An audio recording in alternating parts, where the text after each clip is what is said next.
Happy Monday. I thought I would do a little read aloud for you guys. And this book is called Mike Mulligan and His Steam Shovel. So there's the cover. Hope you guys are having a good first day at home, working. I just took my dogs for a walk. They just ate and got a little drink, so now they're probably going to go back to bed and take a nap.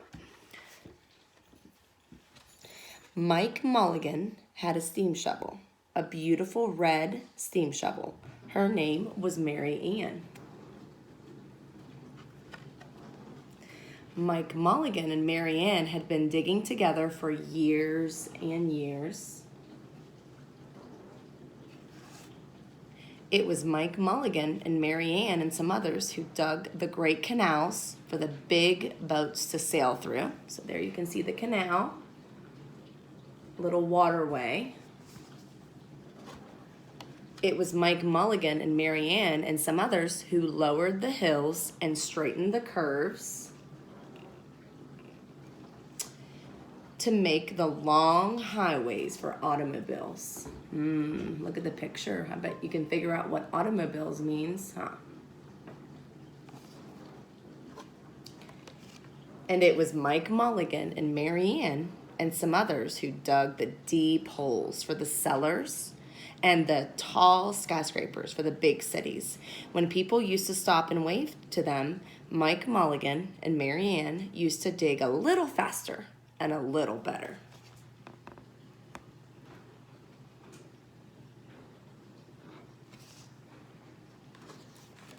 Then along came the new gas line shovels and the new electric shovels and the new diesel motor shovels and took all the jobs away from the steam shovel.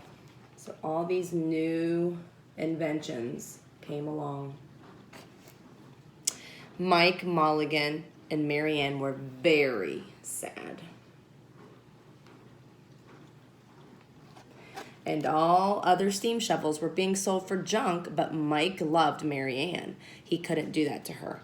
Then one day, Mike read in a newspaper that the town of Parkerville was going to build a new town hall. "We are going to dig the cellar of that town hall," said Mike to Mary Ann, and off they started. Here's where they got rid of all the old steam shovels, but he liked Mary Ann too much. And here they are, getting ready to go to Parkerville. When they got there, Mike Mulligan spoke to Henry B. Swap, one of the selectmen. "I heard," he said, "that you are going to build a new town hall. Mary Ann and I will dig the cellar for you just one day, and just one day." "What?" said Henry B. Swap.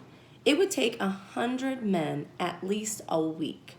"Sure," said Mike, "but Mary Ann can dig as much in a day as 100 men can dig in a week," though he wasn't quite sure that this was true. They started in the early morning the next morning, so a little boy came along. "Do you think you'll finish by sundown?" he said to Mike Mulligan. "Sure," said Mike, "if you stay and watch us. We always work faster and better when someone is watching us."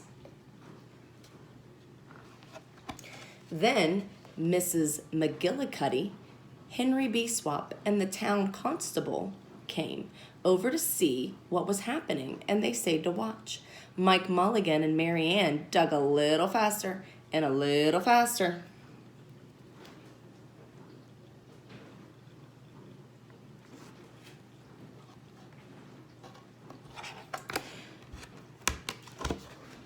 This gave the little boy a good idea. He ran off and told all his friends in town, and they stopped and stayed to watch. That made Mike Mulligan and Mary Ann dig a little faster and a little faster.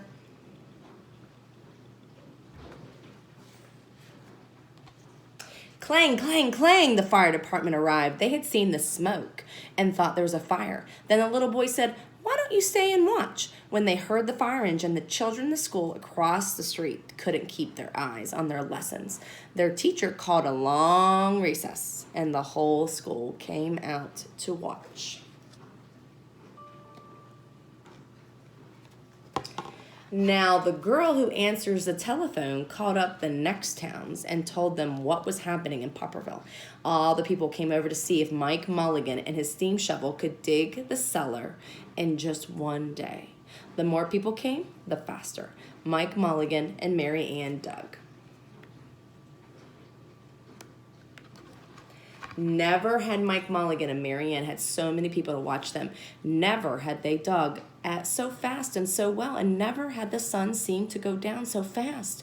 Dirt was flying everywhere, and the smoke and the steam were so thick that people could hardly see anything. But listen, bang, bang, crash, slam, louder and louder, faster and faster.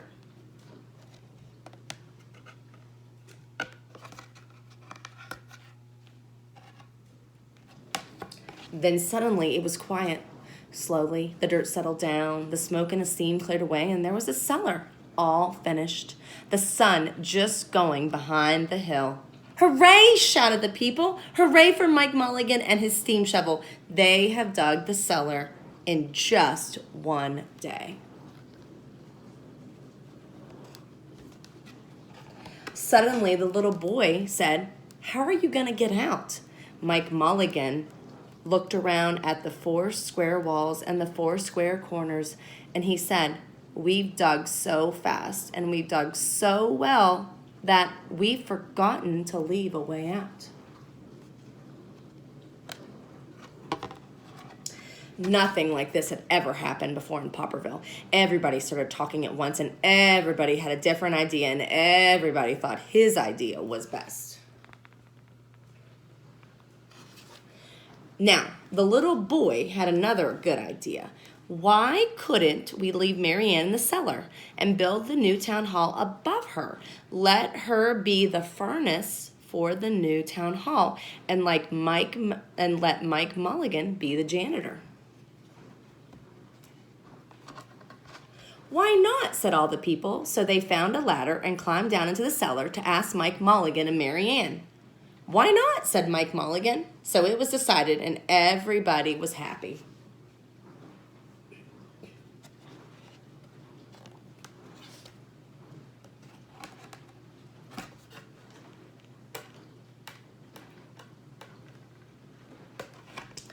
They built the new town hall right over Mike Mulligan and Mary Ann. It was finished before winter.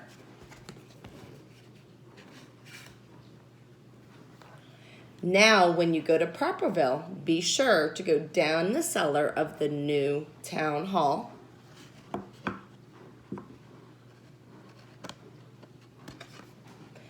There they'll be Mike Mulligan and Mary Ann, Mike in his rocking chair and Mary Ann beside him, warming up the meetings in the new town hall.